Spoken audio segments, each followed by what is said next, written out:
Did you know that 80% of the second bank of the United States was owned by private investors and only 20% by the government? Well, if not, you're going to hear the story today. So let's get started.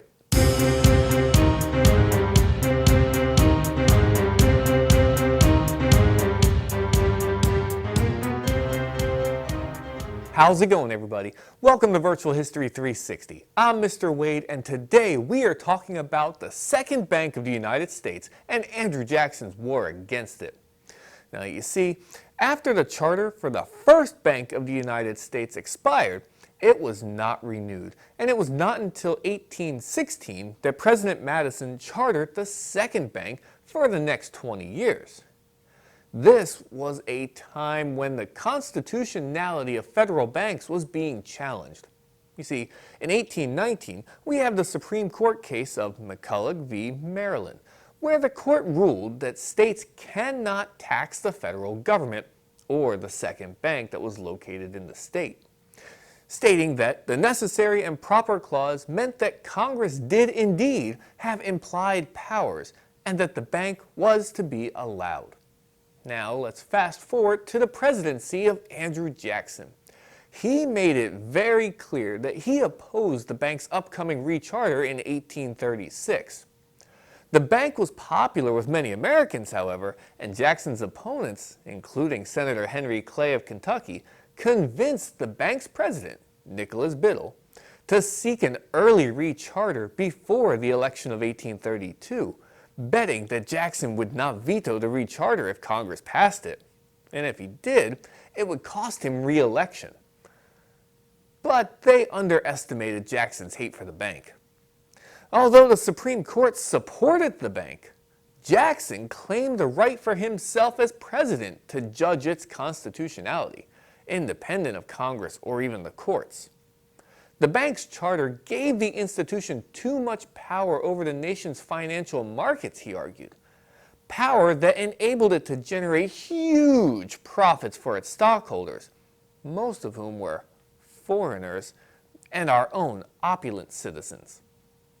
Remember when I said 80% was owned by the public? Well, of the 4,000 shareholders, 3,000 were from Europe.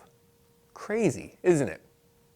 He said, if we must have a bank with private stockholders, every consideration of sound policy and every impulse of American feeling admonishes that it should be purely American, Jackson wrote.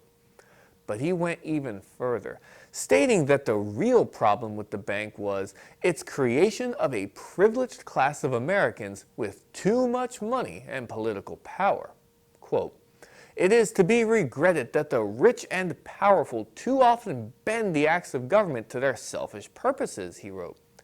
This was unjust and dangerous to, quote, the humble members of society, meaning the farmers, mechanics, and laborers who have neither the time nor the means of securing like favors to themselves. So, when the bill came across his desk, he sent it back to Congress unsigned with a statement that said he had officially vetoed the bank. So, with the removal of the bank as a regulating force, state banks began printing currency and lending money in exorbitant amounts. The resulting high inflation and Jackson's policy favoring hard currency, meaning gold or silver, something backed, right, led many investors to panic and many banks to close due to insufficient reserves, in a financial crisis known as the Panic of 1837. Jackson's successor, Martin Van Buren, proposed the establishment of a new independent treasury system, which would fulfill Jackson's goal of separating the nation's finances from its government. Repealed by Whigs in 1841 after Van Buren's loss to William Henry Harrison, the Independent Treasury Act was signed back into law by Democratic President James K. Polk in 1846.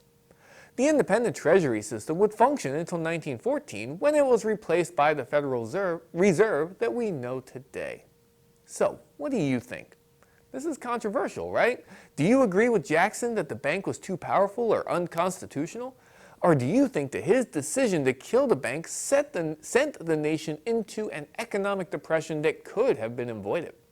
I want to hear from you. Tell me in the comments. Let me know what you think, okay? And while you're there, go ahead and hit that like button for me so YouTube knows to share this video with everyone. And don't forget to subscribe if you haven't already. I mean, if that button's red, let's go ahead and turn it gray. And be sure to check out my other videos like the ones you see to the side over here. If you want to learn how Jackson became president, click on the Jacksonian Democracy video on the top.